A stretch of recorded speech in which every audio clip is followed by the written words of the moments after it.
So we're recording right now as well. So Zachary, thank you again for coming into the brokerage. And we're talking about a very important subject today. And that subject is budgeting. And the reason that, we chose this time to really talk about budgeting is because of the situation that we have out there. Budgeting is always a very, very important topic. But I think especially in today's environment, it is so much more important that we really understand our finances, that we go through our finances, that we understand where money's coming in and where money is leaving, and what we can do to really, make a big difference to the bottom line in our business. Because, I always say it's not about how much money you make, it's about how much money you keep. Zachary, thank you so much for joining us today. Thank you very much. Thank you for introducing me, David. I really appreciate the opportunity to be here. Thank you, everybody who's here today. I really look forward to presenting to all of you. And, I'm one guy. I want everybody to know, if you have questions, just, throw your hand up and interrupt me however you feel like joining. But interaction is always great in these types of situations. I prepared a whole presentation and everything for you guys today with respect to budgeting. We got some case analysis. We'll go through the agenda in a second. But again, the biggest thing is I'm just here as a resource, right? So even if you have questions related to the budgeting, at the end, we're going to have a Q&A session. Feel free to ask away. Okay, whatever you guys feels pertinent to your practice and financial situation. So, David, you want to get going, or should we give it a let other people join? You know what? We're 3 minutes in. Why don't you give us a little bit of background about yourself, Zachary, as we're waiting for people to come on in. Well, it's a good thing because I have that. It's the first time. Exactly. Well, people wonder, right? They see this guy with a big head on your screen, thinking, well, who is he? What is he here to talk about today? So I thought I'd give you a little bit of background as to who I am.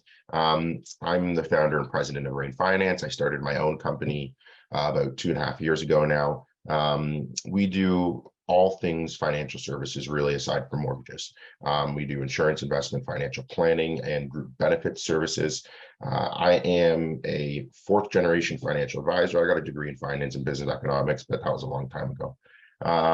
Zachary, so I'm sorry, my friend, you don't get to skip over that one point so quickly. The 4th generation financial advisor. I mean, that's a pretty big deal. That's that's a lot of experience. That's a lot of time, and that's a big support network that you can lean on as well. So talk to us a little bit about that. Of course. So the value really in being a 4th generation financial advisor is the 150 years, which I guess not a lot of people can say. My great grandfather, for those of you who may remember, insurance company called Imperial Life. Imperial Life was one of the larger insurance companies in Canada 30 years ago. My great grandfather and my great uncle, his son, were the largest insurance advisors in Canada, and they did it through Imperial Life. They, in Ottawa, had almost every major union. They had the government administrator union. They had firefighters union, police union, which, firefighter union comes with the paramedical union as well. So they were very, very big financial advisors, and eventually they kind of just veered out on their own when Imperial Life got bought. And they've been running massive practices. My great-grandfather since has been passed, but my great-uncle is one of the biggest advisors in Canada for a very long time. So having him is just a wealth of knowledge, as well as my grandfather. My grandfather came to Toronto and really, he helped establish the financial services area downtown Toronto. He ran insurance companies down here. So it was nice to know when I was getting into the industry, the kind of support that I had, and really no one else can say that. So that's a big deal. And I have an uncle as well with a pretty sizable practice with Investors Group. So, for me, I'm a phone call away from 150 years worth of knowledge and experience, which is a value add that is really, really skyrocketed in my practice, because I'm now talking about stuff at the table that, you really have to have a good amount of experience to have the knowledge and foundation for. So it's definitely something fun. And plus, it's a great way to continue bonding with your family, because, now we have this round table of advisors and I get to sit in it. So it's pretty cool. That is really cool. And The biggest takeaway is that building wealth takes time, right? Absolutely. And wealth is multiplied over time. So small adjustments you make in your spending habits, in how you carry yourself, and what you do today will make a big impact tomorrow. You know, it's the time value of money.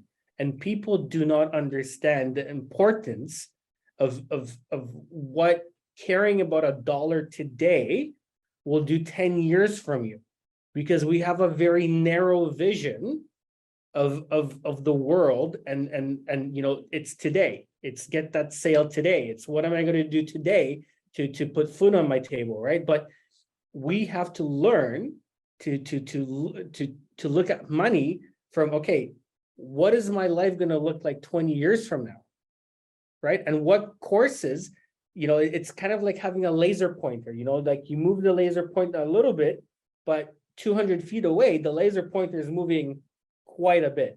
So I'm very passionate about this. You know, I think budgeting is very important. I think caring about your money is very important. And Zachary, you know, I look forward to, you know, establishing and building a relationship with you and your firm, and really helping our agents, you know, look at their finances, their budgets, and caring about their dollar in a different way. So I really appreciate that. Thank you. And I look forward to doing it as well. You know, obviously with budgeting here, we're starting with the foundation, which is, you know, foundation is always the most important. So I really look forward to that. And I really look forward to, you know, building out from here too, because there's a lot of good things to talk about. You know, we could have a whole slideshow on just investment property and real estate investing. I definitely look forward to speaking with you guys more about it. And I'm totally with you. One of the first lessons my grandfather taught me when I got into this industry is that it's more about building relationships, because the reality is the amount of time it takes to build wealth, you have to have a relationship with somebody when you're servicing them. So that's really the approach that I take, where, you know, I tell everybody I'm in the industry for the next 40 years, God willing. So, you know, we're going to do it. It's going to take time naturally, but we're going to do it. And, you know, unfortunately, there are a lot of get rich type of schemes out there these days that people are falling for. Some of them really hit big, and you know, I know a couple of those people, but the majority of the time it's not the case. And you know, time in the market is more important than timing the market, right? So I love that saying. expression. Yeah. So that's a big part of my business. A lot of what I do is specializing with business owners, professionals, and real estate investors as well. Didn't start off that way, just kind of narrowed it down into that focus through experience, through the type of clients I liked working with and that were finding me. The reason I do that is because I do a lot of heavy tax planning. So more often than not, I'll be sitting with an accountant or a tax lawyer on your behalf saying, you know, and you're definitely at the table, but I'm saying, you know, we have these considerations that we have to look over. And a lot of that is most applicable for the business owners, professionals, and real estate investors. And then, you know, it's always fun to work with young families. I'm sure, as you know, as realtors and professionals yourselves, you know, buying investment properties with your clients is lots of fun. It's definitely fruitful, but it's not the same look you get when you see a young couple purchase their first home, right? So that's always an exciting part for me. There's my contacts. My contacts is everywhere. If you look up Zachary Rain, there'll be 5 websites that you can click on from your 5 links. So that's really exciting. We'll hop back to the agenda for a second. So we're going to talk about budgeting. We're going to talk about it in a conceptual basis first. We're going to talk about personal budgeting and then how that incorporates business budgeting and taxes. We're going to talk about opportunity cost. We're going to talk about how to budget, so really how to keep yourself honest. And then just briefly on goal setting, we have a nice case study that we're going to run through to see how it would apply. The case study is actually about a client that I did this budget for maybe 3-4 months ago.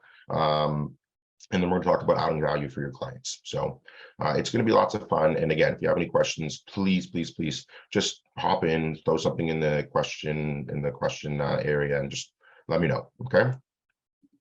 Excellent. Cool. All right. So this is my website. I wanted to show you guys my website because it really is a massive wealth of knowledge. If you scroll down here, I have links to pretty much every page right here. One thing I wanted to do with my website is not just have it be what we do, right? So what do we do? Insurance. What do we do? You know, investments, things like that. I want it to be about what each product is, so that you're not just looking at this and saying, okay, I get it, life insurance. It's what is life insurance? How is life insurance applicable? Things like that. And we do that for pretty much every one of our services. You just go, you click, and there's links everywhere. I highly encourage you guys to use it. You can learn a lot just by, clicking on something like life insurance, and oh, there you go. Now this is what life insurance is. How does it work? Okay, cool. What types of life insurance are there? Is there an insurance process? What's the advantages of each one? So that's just something that's really cool. It's a good resource. Feel free to use it. Okay. All righty. Now we're getting to the thick of it, budgeting.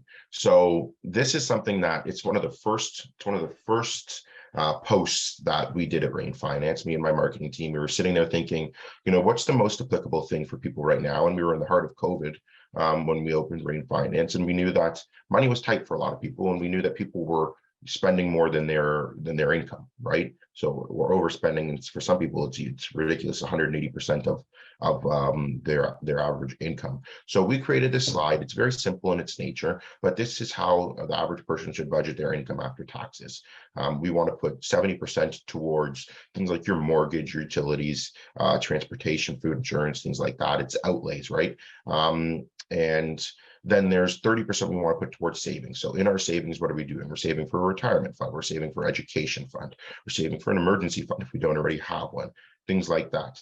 But I know that for individuals like yourself, it's a little different because you're business owners. So naturally your income and your responsibilities behave differently within your budget, right? Because we have to budget for our business as well, right? If we're not investing in our business, then, well, we're really in trouble to begin with.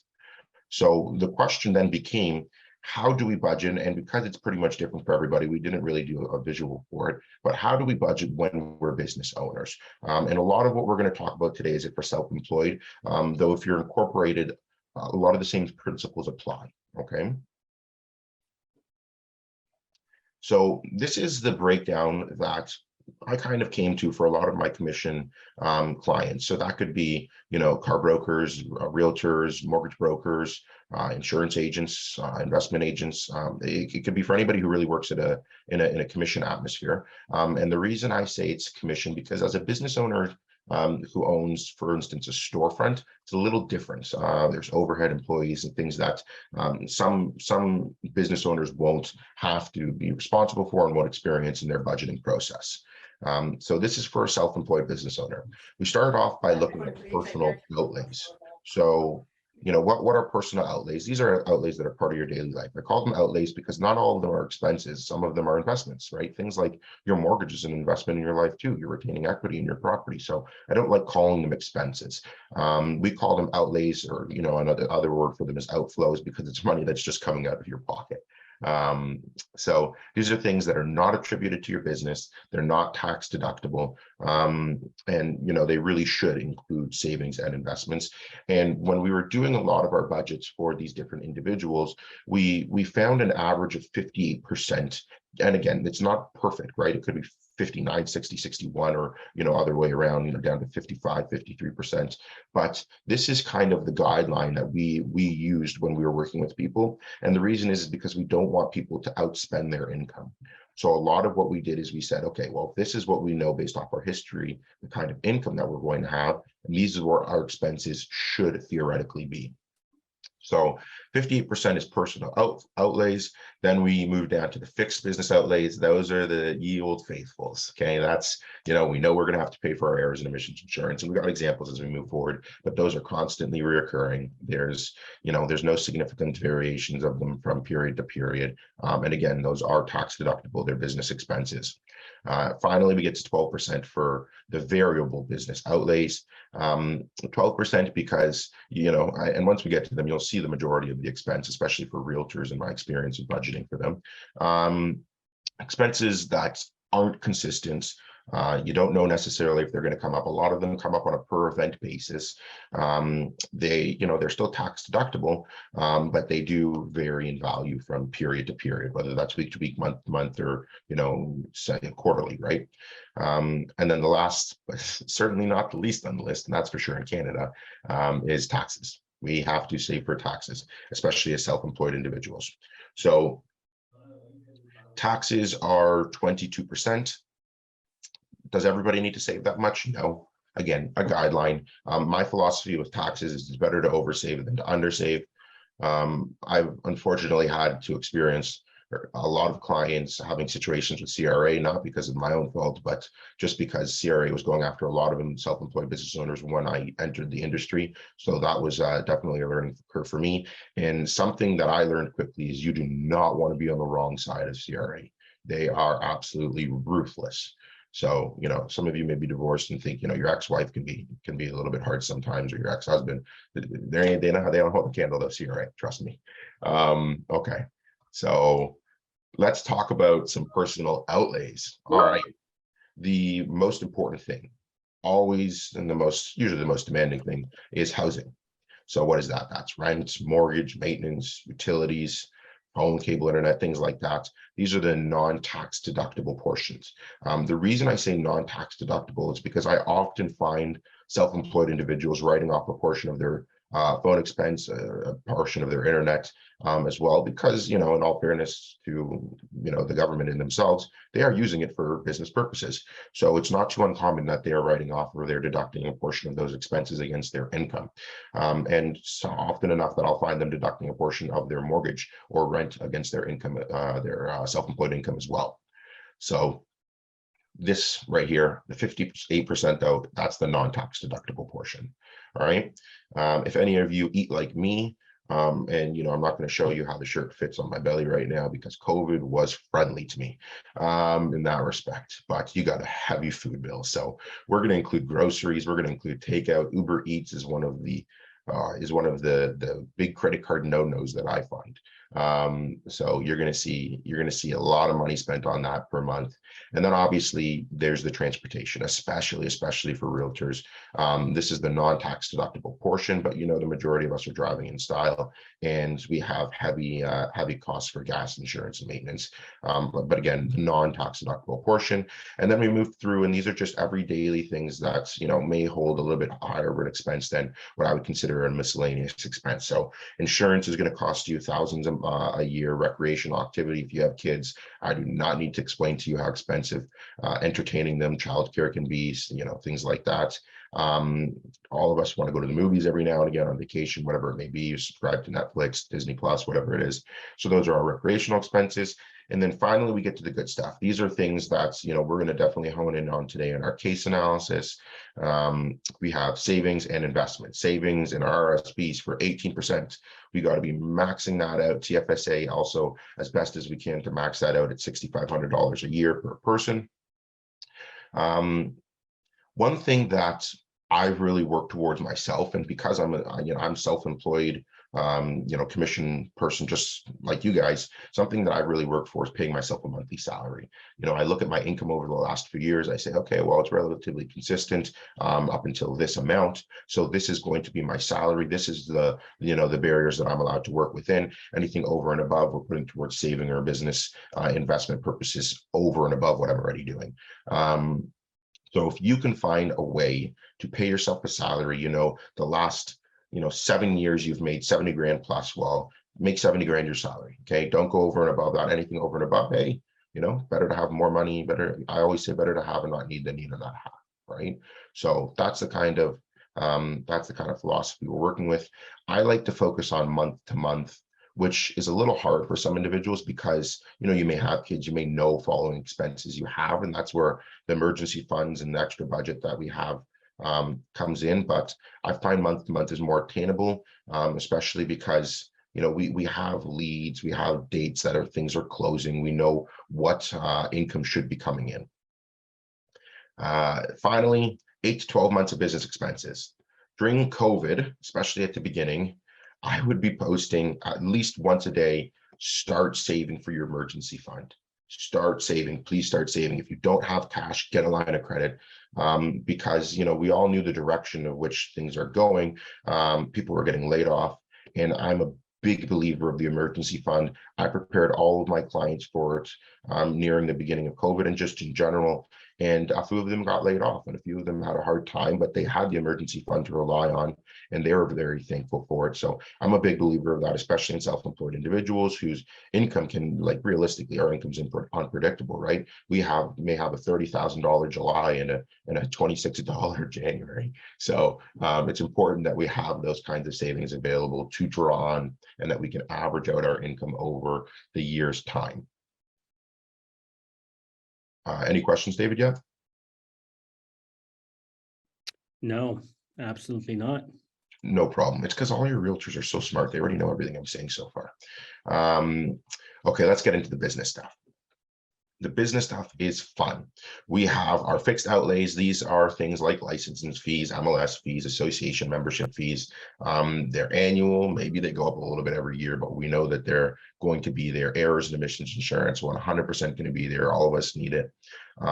Office expenses, that could be anything from brokerage costs to supplies, equipment, whatever it may be. And then this is the phone, internet, and software portion that you may have personally, but that we're also deducting because this is the business use portion. Then we have our variable outlays. This is the 12%.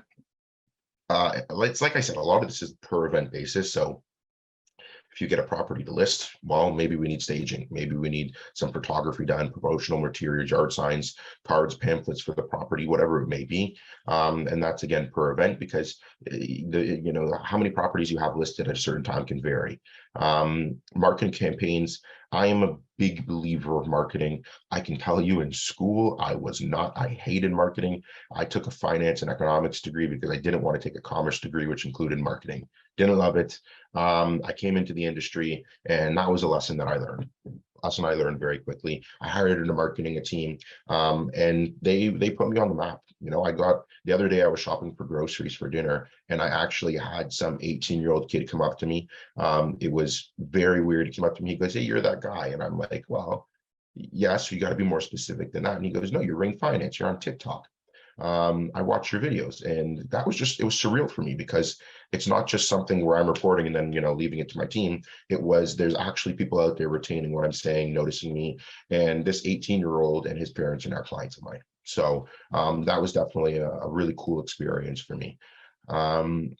So big believer in marketing. You should definitely be putting towards your marketing in your budget. This could include having websites, advertisements, featuring yourself in magazines, whatever it may be, or hiring a marketing company to do it for you. I am really not tech savvy. So for me, marketing company was the best way to do it. And, that kind of leans into the time management portion that we'll get to later on.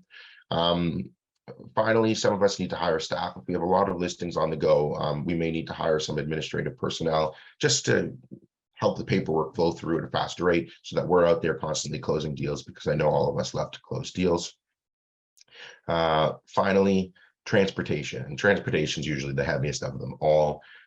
If we are driving everywhere to show properties, meet new people, network, whatever it may be, the cost of gas right now is astronomical. We all know it. And so it's definitely something that we need to account for in our budgeting. And then finally, one thing that I like to account for, and it was something that snuck up on me too. I'll be the first to admit it. That came, December came, and I started thinking, well, I got to get my clients gifts. I never thought about this, holiday gifts. And next thing you know, you did 50 deals this year. You're thinking, oh, that means I got to get about 50 gifts. And it adds up. Thank God for Costco, but it definitely adds up. So that's something that I like to save for throughout the year as well. And then food. We're driving everywhere. Timmy's is our friend. Make sure we're all downloading the Tim Hortons apps and whatever app for our favorite fast food place.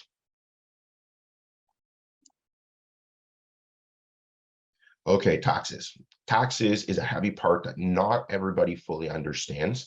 And it is understandable, because our tax system is it's crazy. You have to hire an accountant just to explain how the tax system works, let alone do your taxes. So the way that we pay taxes in Canada is on a progressive basis. That means for every dollar you make, you have to pay a certain percentage more in taxes. There's brackets. So for instance, the amount of taxes you pay on your $100,000 is less than you would pay, or is more than you would pay on your $50,000.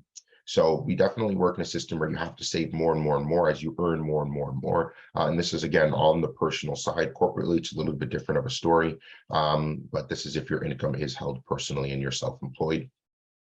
Another thing, and this is a major killer, especially for a lot of self-employed individuals right now in Canada, because our lovely government has decided to increase the amount of CPP payments in our EAI payments pretty drastically year over year for the next few years. So if you are self-employed, there's two portions to the Canada pension plan that you got to contribute to. There's the employer portion, which the average employee wouldn't pay towards. That's what your employer puts towards. And then there's the employee portion, which everybody has to pay. As a self-employed individual, I'm very happy to let you know that you have to pay both of them, unfortunately. And that accounts for $7,000 as long as you're making more than $65,000 a year, which, you know, the average individual in Canada and Realtor in Canada is making just about that. So as a self-employed individual, make sure that you're having that extra $7,000 available to put towards your CPP payments. Something that not a lot of people know actually is that you can prepay quarterly installments for your taxes. Helps get the government off your back when tax season comes. And something that a lot of people actually don't know as well is that if you are late paying taxes, the government will charge you an arm and a leg in interest. So make sure you get your taxes in on time. Otherwise, you're going to have a hefty bill over and above your tax bill. The advantage of being a business owner is that you can be creative with tax deductions. I am not an accountant, so I'm not going to tell you what you can and cannot deduct. What I can tell you is to speak to your accountant, because there are a lot of ways that, you know, you can take an expense that you may have not thought was tax deductible, and next thing you know, you're paying $3,000, $4,000 in taxes because you've written off pretty much everything. So get creative. Make sure you track everything. Okay, receipts. I label my receipts. My accountant told me to label them, so that's what I do. If I take a client out for dinner to wherever, I take them out to the keg, I don't just write down client dinner. I write down who the client dinner was with and what we discussed on the actual receipt. So if CRA ever comes knocking, they know exactly what I was there to do and why I'm writing it off. Finally, RRS contributions are tax deductible for the following year. So whatever you contributed, for instance, in 2021, you're going to be able to get to deduct against your 2022 income. Make sure you are saving, oversave for your taxes. It is better than having to take money out in a line of credit against your mortgage or sorry, against your property or whatever it may be. Have extra money saved for taxes, especially because, you know, depending on your quarterly installments, you may still owe money at the end of the year. Okay, this is something a little bit heavier in the tax portion. It's how incorporation would affect everything. I'm not going to spend too much time on it because it really, again, it could be a whole slideshow in itself, a whole presentation. So the basics of what you need to know is deductions in a corporation don't vary too far from self-employed individuals, because we're all commission workers, which is different than being just the average self-employed individual who owns, you know, a storefront selling vacuums. Our deductions are different as commission workers, so that's another thing you should really focus on. In a corporation, it's still applicable. Incorporating your business provides optimal tax planning. That is just a fact. It's one of the valuable resources and tools that we have in Canada, but you have to really be retaining enough income, because just the filing fees alone of owning a corporation may not be worth it for you if you're not retaining enough income. That being said, if you're retaining $20,000, $30,000, $40,000 a year, it's definitely worth your time to incorporate in something. I would speak to your accountant, myself, a lawyer, tax lawyer, about as well. Obviously, you guys know about personal real estate corporations because it was a very, very big deal, and it was more than time that you know, professionals like yourselves were offered the opportunity and the ability to incorporate your businesses. Terminology is it's kind of ambiguous when it comes to PRECs. It's something that myself, accountants and tax lawyers have been arguing about with realtors and those who own PRECs for the last year. I'm of the belief that a PREC can be owned by a holding company. A lot of the accountants and lawyers I am are as well. Some aren't, but we are. The reason is that the lingo used for PRECs is that the professional corporation has to be owned directly or indirectly by the registered agent. What that means is that the registered agent can also own the holding company and then would theoretically indirectly own the holding company area, or would directly own the holding company, and the holding company would directly own the PREC. So it's still an indirect relationship, and it follows the rules. So if you don't think you can have a holding company own your PREC, that's definitely something to speak with your accountant about.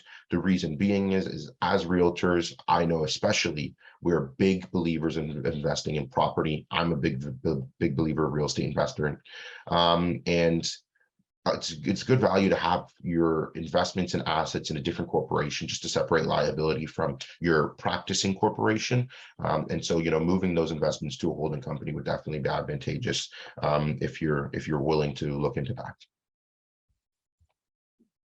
All right, let's talk about opportunity cost. Opportunity cost is a concept I learned, whatever it was, 10, 15 years ago in high school, about the cost of not choosing the next best alternative. So what does that really mean? And this is me speaking to you guys as a self-employed business owner as well. I'm not calling you guys as the financial advisor right now. I'm saying, oh, I'm an insurance investment financial advisor guy, just working on a commission basis like yourself. So how do I allocate my time, and how do I make sure that I'm always choosing the best alternative to maximize efficiencies, right? And it's a very technical way to look at things, but it's just the way I've been able to find success. So it's something that I wanted to speak to you guys about as well. So the opportunity cost is the cost of choosing the next best alternative. For instance, you have 3 listings and a potential prospect listing that you want to go see in Mississauga, but you have 3 deals that are closing in the next, whatever it is, month, 2 weeks, 3 weeks, and you have paperwork you got to do. How do you decide how to allocate your time, right? So, a lot of the question is how you value your time. If you can look back and say, well, if I drive this much business development activity, and I know that this deal could be worth this much to me, given the amount of hours that I'm working on it, well, maybe it may be worth my time to, hire somebody to do the work with me, or for me. So it's a lot about time management. So, if this is, we all only have 24 hours in a day, we all have to sleep a certain amount. This is how much time we have in the day. We have other responsibilities. How are we valuing our time, and how are we maximizing what we're doing in the limited amount of hours that we have in a day to work? I spoke with one of the biggest advisors in Canada, and this one was my uncle. My uncle connected me to him. If I told you his name, you would know him. He said to me, Zachary, one thing that you're going to learn in your business, especially as you start building a brand, which, I'm doing in Rain Finance. He said, one thing you're going to learn is that the best thing that you can do as a business owner is forget about the boring tasks. Outsource those and pay somebody who's willing to do those tasks, for their time. The reason being is we can earn so much more income through business development and being the face of our business and driving traffic than we could, for instance, just by doing the paperwork ourselves. It's something that I've started doing myself. I've seen results. I'm very happy with the advice. So it's something I wanted to speak with you guys about. You're the faces of your business. You're whom people, reach out to, who speak with. You're the face that they want to see at their doorstep when you're talking about whatever, services you're offering to them at that time. So it's important that you're out there doing that, rather than potentially in your office, just again, paperwork, boring paperwork that doesn't need to be done. So that's something that he offered to me, and as the biggest guy in Canada, I really valued what he had to say, and I thought it would be of value to you guys as well. Okay, I see we got a thing in the chat.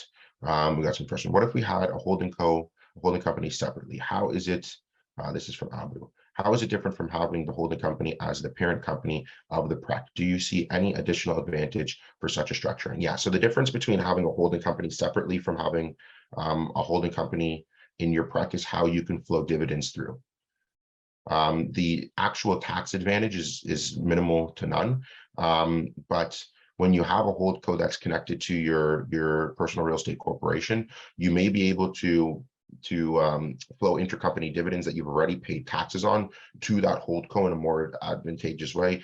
There's other advantages as well. And again, I knew that these questions would come up. I really think that it would be of value if we just did a whole other presentation on it. We included an accountant or a tax professional as well, because there is a really, really big difference in how you can structure your overall assets, performance, and everything when you have your assets in a corporation. So that's definitely a value for you guys. Okay. Let's move forward. How to budget. So we are going to use business and personal accounts. Okay. We are using business and personal accounts because I think separating, business from pleasure is a good way to keep control of your money, keep an idea of where everything's going. We are going to use auto deposits and auto payments.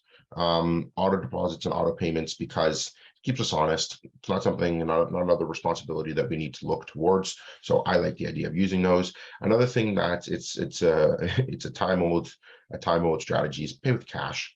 Credit cards are great for building points in whichever feature you're using of the credit card. But what it can also do is it allow us to over leverage ourselves.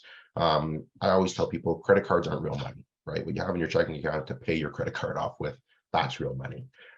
So paying with cash can definitely keep yourself honest and limit what you see as available money to spend. I recently started doing this with some clients, having them sign up for budgeting apps, saving apps, or create spreadsheets for themselves. It depends on the type of person you are and the type of learner you are. And the reason I do that is because over 2 months, and it's a fun exercise that I do with my clients, they will just sit there and realize all of the wasteful spending that they have. And it's always funny because pretty much every reaction is the same. We have the discussion, this is a budgeting app, this is a savings app, you can use whatever it is, this is a spreadsheet you can use. And I always ask them, I said, just for me, maybe it's an exercise in futility. I don't think it will be. Just go through this process over the next 2 months. We'll meet again at the end of it, and you'll let me know. And every single reaction is the same. It's always, wow, Zachary, I didn't know how much I spent that was just useless. I didn't know how much I was wasting on, Amazon deliveries or Uber Eats or Ubering places when I could do this or that, right? I didn't know how bad I was at online shopping because next thing you know, I'm buying a bunch of clothes or whatever it may be that I really don't need. So that's always a fun exercise. If you want a personal budget spreadsheet, I just thought I'd offer it. My email's there. I have one. I'd be happy to send it to you guys that you can use for your own purposes. It does not include business expenses. It's just for personal side of things. And again, there's no problem with that because you should be keeping your business separate from your personal side of things. This is one thing that I really like to do. It's helped me a lot in my personal budgeting, which is pre-allocating my income. If I know a deal is going to close, I'm going to make just a round number, $10,000 off of it. Well, I have my percentages that I live by, right? It may be different from everybody else. I can tell you I spend a lot more money on my business because, I'm trying to really, really grow my business. And that includes investing in it, right? So if I know that I've got $10,000 coming in, I am putting $2,000 towards marketing alone. Forget about all the other business expenses, right? $2,000-3,000 to marketing alone. And with that, another $2,000-3,000 to other business expenses, and then the rest I go put towards my personal life. So those are things that I've been able to learn and been able to do in my life, and I think that's really valuable. Yeah, Zachary, just before you keep going, I want to talk about this a little bit more, and we touched on this on the podcast as well, how much you allocate to reinvesting your business. Mm-hmm. Knowing the life cycle and what you want to do with your business is really important, but I know you're very aggressive in how much money you put back into your business. And let me be very clear, every business needs to reinvest in their business. Absolutely. If you don't reinvest in your business, then you don't have a business. You're just going out there and, trying to make things happen. And you need to set up a business and run your business. And every single one of you is an entrepreneur and a business owner. And you need to invest in yourselves. You need to invest into marketing, into systems, into lead generation, and you need to reinvest so you can keep growing and keep building. So, Zachary, I love that. I love the pre-allocation of income.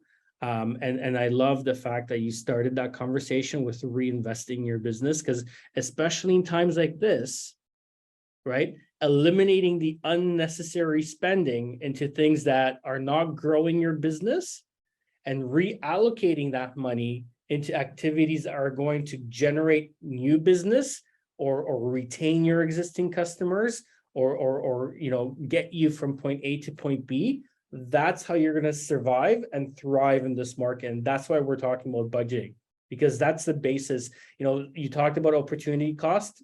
I love it. Like, there's only 24 hours in a day, 7 days a week. As business owners, we have to make decisions every single day. And it starts with, do I start my day with Starbucks, right? Or do I make my coffee at home during the day? And then the decisions continue, like what are you going to do with your time during the day? How are you going to allocate your time? What is the opportunity cost of going to the mall versus sitting at home and making those phone calls, right? It all goes to budgeting your time, budgeting your resources, right? And sometimes, money is a resource, time is a resource. Absolutely. And you have to budget and allocate them correctly to keep growing your business. So I love it. I love it, Zach. Keep going. No, I listen, I'm totally with you. My father used to own a business. He owned a furniture business. And my dad he was great. I used to go there after school and watch him do his thing. His furniture was beautiful, high-end stuff. Clientele loved him, great with customers. Like, he was something to really model yourself with in person. But eventually his business faded away too, because he just didn't market. He didn't know how to, he didn't know where to start. He refused to do it for whatever reason. He just didn't do any marketing. And his first piece of advice, and really his only advice to me as a business owner, was, Zachary, you have to invest in marketing. Otherwise you will become obsolete over time. And again, I didn't love marketing in school. So coming to school and into the business, I was like, I don't know. But he scared me into doing it, and thank God, because and again, with the interest of time, I'm not going to go down that rabbit hole, but marketing is huge. If you can measure the efficiencies of the investments that you're putting in, and it's like David said, don't waste time on things that aren't making you money. If you can measure those efficiencies, and I have a business consultant who I'll sit with at the end of every year, and we'll look and say, okay, this is what we spent on. What if this was a waste of time? Because I'm so busy driving business myself that it's hard to do both. Reviewing your business, do the lead generation, do the sales, do the whole process, and everything involved on the back end. So don't be afraid to ask for help as well. I think that's a great resource to have. And the one thing that we really decided was pre-allocating income from new sales was a huge deal, because with that, I keep myself on salary, I keep myself on a budget, and I know exactly what I'm doing with my money. And yes, it's like David said in the webinar, I spend a lot of money on my business. I'm a big believer of it. I've seen the results. So, And Zachary, as business owners, we all get pulled in a million directions. Like, absolutely. I've been a realtor. I've been in the trenches. I know how it goes. You get that one phone call and your whole day's upside down. I get it. Yeah. But ultimately, if you fall back on your systems every day, you will keep growing. If you don't fall back on your systems, you're it's gonna feel like overwhelming. It's overwhelming. Like you don't have enough time, you're not getting anything done. Yes, maybe you're doing a deal here, you're doing a deal there, but you're not taking those small steps. And remember, at the beginning of this presentation, I said that building wealth takes time, right? Building your business takes time too. You can't snap your fingers and go from 0 to 100. It takes time, and every day you have to take small steps, but you have to know where you're going. Absolutely, I'm with you. Systems and processes, it's something I preach to. I have advisors who want to work for me just because of the systems and processes that they'll get to use. So I hear you. Big deal. Very big deal. In the interest of time, I do want to move forward because I really want to get to the case study for everybody here. Okay, last thing, use bookkeeping software. Absolutely. If you are spending enough money and you have substantial expenses, especially if you're incorporating, you should be using bookkeeping software. If not enough, reason alone is just in case CRA comes knocking, you make sure you track everything. And then the last thing is keeping yourself honest, right? But that's a theme that we've had, that we're going to have throughout the whole presentation. Goal setting, this can be a really quick one because there's so many ways to, to discuss goal setting. I love it. Whenever we get into the budgeting conversation, the next conversation is always goal setting because it gets people, thinking about that. So how do we set goals? We establish a goal, whether that's growing our business, whether that's, buying an investment property, going on vacation, getting a new car, having a sweet 16 for one of our kids, whatever it may be, something like that. So we establish the goal. We assign a monetary value towards it. What is it going to cost me? New car, 40 grand. What's the vacation going to cost me? Between my family, maybe 15 grand. So, we have our goal, we have our monetary value, and then sometimes you can flip flop here, these two goals. I like to do it in this order, which is determine when you want to achieve the goal. So if I want to go on vacation this year, then, okay, this is how much I need to save every month in order to get there. I like doing it this way because it's extra motivation to work hard, just like you guys. Again, commission realtor. I'm a commissioned insurance and investment advisor. If I'm motivated to work harder, then I will definitely work harder. And just like anybody, I've got goals no different than you. So having those goals in sight, knowing that I can achieve them if I put these steps forward, it helps me work a lot harder. All right, let's run into the case study quickly. And I love doing case studies because it puts concepts that we're speaking of into reality. This is based on an actual realtor. The realtor is not Barney Stinson. Obviously, confidentiality reasons, I have to change a lot of the stuff here. But the numbers are pretty much true to what the work that we did together. So this is based on a couple self-employed realtor. And then we'll get into the case study and you'll see. So this is Barney Stinson Realty. Barney makes finding your next property a legend. Wait for it, dairy experience. Anybody who's watched How I Met Your Mother will appreciate that. So here's the case study. Barney and Robin Stinson. Barney is 41, self-employed realtor. He earns about $97,000 a year. And the reason I chose this number is because, like I said, this is his average. Some years are higher, but because of the recent experience that he's had, so the last 4 or 5 years, this is the salary we've given him on an annual basis. Okay. Robin's 39. She's a news anchor. She earns $80,000 a year. Hers is consistent. She's been doing it she was doing it, I think, 12 years, something like that. She wasn't obviously a news anchor, but her job she's been doing it for 12 years at $80,000 a year. So her income is dependable and consistent, and we know that. They have 2 small kids. Marshall's 10 years old. Lily's 8 years old. They own a house with $500,000 mortgage. All right, so let's get into it. So this is Barney's business outlays. He has fixed outlays, $1,500 a year. I annualize them for both variable and fixed because it's easier to digest when we're looking at annual values. If I give you for annual income, I mean, it's easier to look at the annual fixed outlays and variable outlays. So $1,500 a year, licensing fees, MLS fees, association membership fees, things like that. $550 a year for errors and emissions insurance. Like I said, everybody has it. We all have a good idea of what it's going to cost us. So that's what he's spending per year. $4,000 on office expenses. And again, this is a bunch of different things: brokerage costs, supplies, equipment, so forth. And then $1,700 a year for phone, internet, and software. A lot of this he has personally, but because he uses it for business purposes, we have them as self-employed business deductions. All right, now we have the variable outlays. He spends about $3,000. So this was based on, I think, 6 deals he did that year.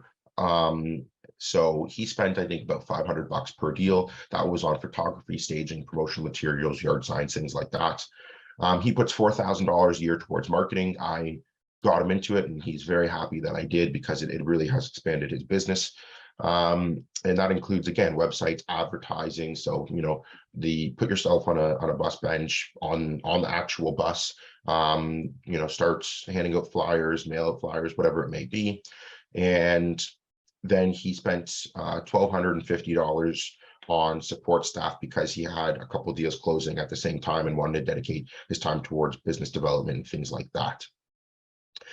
Finally, $4,500 on transportation, gifts, and foods. Again, when you're constantly on the go, transportation costs, gifts costs, food costs, and this is the self-employed deductible portion because, again, obviously his car he owns personally, but he uses it for business purposes. Taxes. Okay, so follow the numbers. If you guys have any questions, please let me know. So Robin's income, her salary is $80,000 a year. Her last year's RRSP contribution was $15,000, so she can deduct that against this year's income. So she's actually paying taxes on $65,000 of salary. With that, she has to pay $15,000 of taxes and CPP. So her after-tax income is 65 grand. Barney, slightly more complicated, not really though. He has business income of $97,000. We tracked his deductions to $20,500. Him and his accountant and I worked on that. So he was effectively only reporting his actual earned income as $86,500, or sorry, $76,500. With that, he had an RRSP contribution from the previous year as well. So he was able to deduct even $14,000 more off of his income. So he had to pay $16,500 in taxes and CPP. If you run the numbers, you're going to wonder, why is he paying more taxes than Robin when his effective income is less than hers? Again, it's because he's got to pay the employer portion of CPP as well. So at the end of the day, we figured they have about $125,000 of income, after tax income, on an annual basis that their family can work with. So how are we going to allocate this income for them? Here's their family outlays. So, you know, these are, again, things that we already discussed. We've got the monthly mortgage payments, property tax, utilities, internet and TV. This is the non-deductible portion. Groceries, takeout, car costs, again, non-deductible portion. And then things for your children. We have disability insurances, which are very, very valuable. I cannot stress that enough for both Barney and Robin.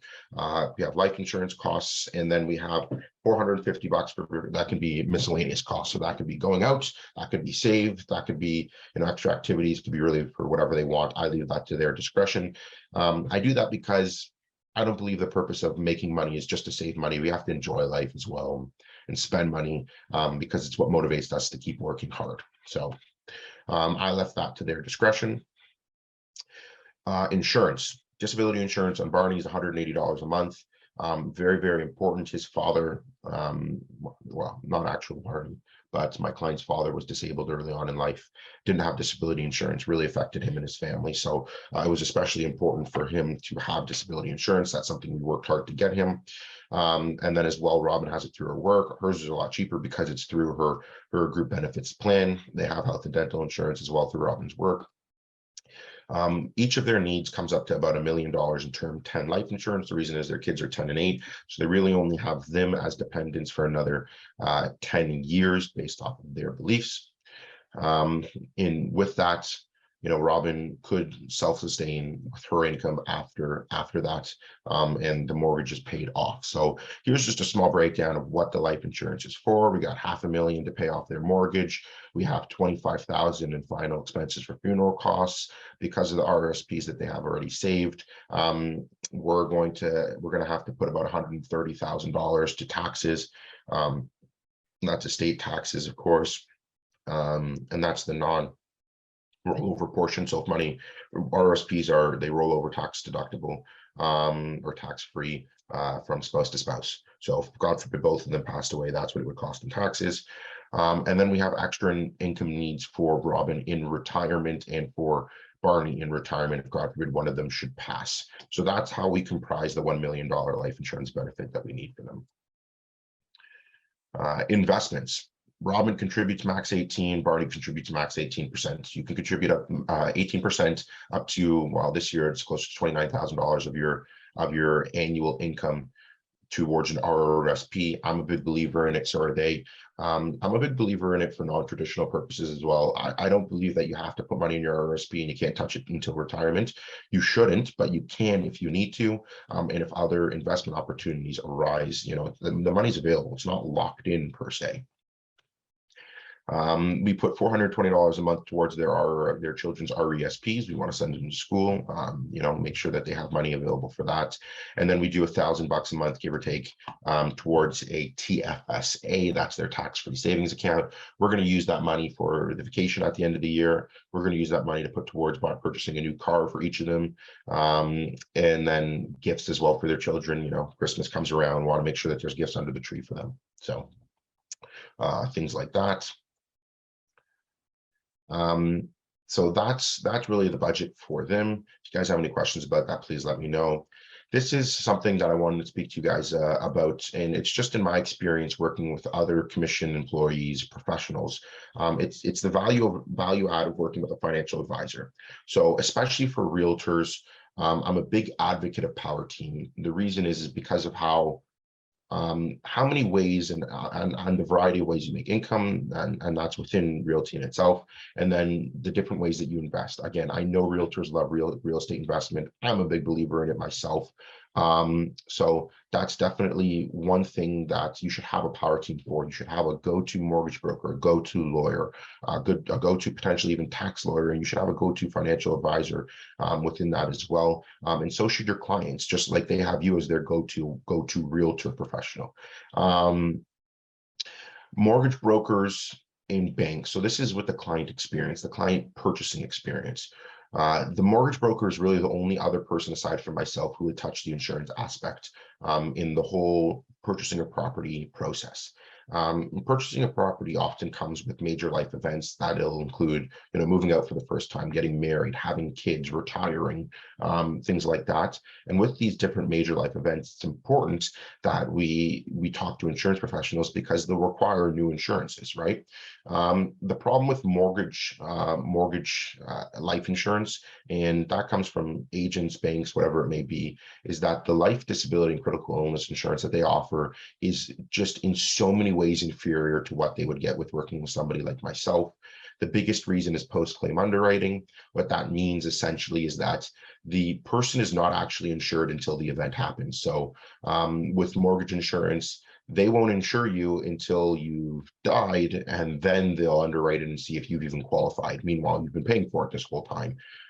So that to me is just a massive problem. Why would you pay for something you're not guaranteed to get? With insurance that someone like myself would provide, you do the underwriting right away, and then you're guaranteed insurance once the contract's out. Aside from the fact that it's an inferior cost, they're going to pay more for with mortgage insurance than they would for myself. There's no flexibility in the product. The bank owns it. If you die, the bank decides where the money goes to. There's no benefit. And God willing, the majority of us are paying down our mortgages. There's a declining balance, right? So the benefit that you're paying for, you're paying the same amount, but the benefit reduces and reduces and reduces over time. So that's not valuable. And then again, there's always the discussion, which, in 5 years from now, the average person does a 5-year fixed. 5 years from now, you're getting a new mortgage or you're going somewhere else. Well, now you have new insurance problems with the bank. With someone like myself, no problems. Zachary, how I kind of view this conversation is, as a professional, and guys, we are professionals, right? Because, absolutely. a lot of us are earning the type of money that surgeons, doctors earn, right? We need to start adding more value for our customers, right? And how you do that is you partner with the best of breed professionals in all categories, and you provide a one-stop solution, right? You provide your power team, like Zachary said, and that's so powerful because you have to stop thinking that you're selling people, right? You're helping them, and you're adding tremendous value to their life. Like, imagine if a client sits down with Zachary and is able to purchase an insurance product or a disability product, and then a year or two later, God forbid, the worst happens, you were part of that positive decision that's going to make such a big impact to their lives, right? And this is how we build relationships, right? By offering more value than any other realtor can offer. This is why we put these webinars on for you guys. This is why we introduce the best of breed professionals in their field, so you can add more, so you can give more, right? And you can be that professional that really, sits down with your clients and says, hey, I'm going to introduce you to Zachary, because Zachary is going to change how you think about finances, how you think about budgeting, how you think about your household inhold. And look, we're going to build wealth over time together. And this is how much I care about you. I want you to be in the best financial health you've ever been. I want you to be protected. I want you to look at life and look at your family, look at the house that you live in a completely different light. And this is how much I care about you as the professional realtor that I am, right? So, don't view as these added value services that Zachary's talking about as a sales thing. Take Zachary out for lunch, take him out for coffee, and learn how these products can positively change your client's life, and get that mindset that you're introducing your power team and that you're helping your customers reach a completely different level. No, I appreciate that a lot, David. And, my first experience with the power team was something of a similar viewpoint. I thought it was a bit salesy. And then, we really got into the thick of it, and it's funny because the realtor introduced me to the client. They have investment properties. They own a contracting business. They, flip the properties, or they keep the properties, however it may be, but they fix them up themselves. They have a good business going for them with themselves, with the contracting business as well. With the work we were able to do, we saved them millions, but that's How not much? even Say that millions. amount one more time. How much? Millions over their lifetime. I think it was How like much? $4.5, $5 million. We're going to How say. much? Yeah. Right, guys, if you can bring this type of value to the table, it's game over. You're winning that relationship for life. And this is how we have to think. That's not even the best part, David, because as much as it's nice to save money, unfortunately, my client had a heart attack a year later. And we did critical illness insurance on him, and the guy got just shy of $250,000 in insurance benefit. That's what we did for him. He was able to cover his employees, were paid for while he was off. He was able to continue with his life expenses. And finally, once, he was able to get better and get back into, the average day, him and his family went to Disney World, which was really, really, really cool. So that's just added value, no money stress when it comes to the insurance products.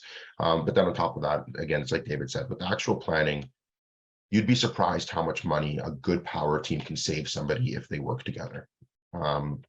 So saving money is one thing that's great, but think about how you're changing the trajectory of their lives. Absolutely. If people have the financial capacity to go to Disneyland after a tragic event like that, and they feel you've touched their lives in such a deep level that it's impossible to untouch their lives. It's the reason I love this job. But the first person I said to thank was their realtor, because they wouldn't have what I provided them unless the realtor sent them to me. So, they took me and the realtor out for dinner. We had a very nice dinner. It was just heartwarming. Let's just put it that way. It did. It changed the trajectory of their lives. It's one of the reasons I love my job. And what it also allowed me to do is continue with their savings plan. We're going to continue buying properties. They're going to continue renovating the properties while they're in good health. Thank God, that's what they're going to continue doing. And so, it's one hand feeding the other, because with the work I was doing with them, I've opened up capital that now their realtors working with them to purchase more investment properties. So it's definitely. And Zachary, what type of conversations do you think those people are having with all their friends, with all their other relatives, with anybody that they meet? What kind of conversations are they having about, their realtor who introduced them to you, and about, the type of services that you're able to offer? And, people don't forget things like that. These are life-changing things that happen, right? And again, it all comes back to adding more value, to being more of a professional, to changing your mindset, to elevating your game, to pushing yourself out of your comfort zone, and giving more. The more you give, the more you're going to receive. But you got to learn about these products. You got to learn about, how they're going to change, how they're going to influence, right? And look, we're an hour and 5 minutes in. We still have 19 people with us. So thank you guys for taking the time.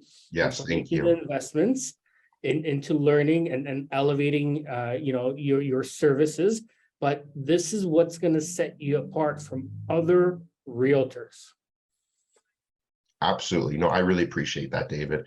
And it is, the reason I told you at the beginning of the conversation that it kind of naturally progressed my business towards real estate investors and business owners and professionals. And this is why, because this was one of my first big experiences working with a client, and they went to talk to their friends and say, listen, this is what this person and these people did for my life.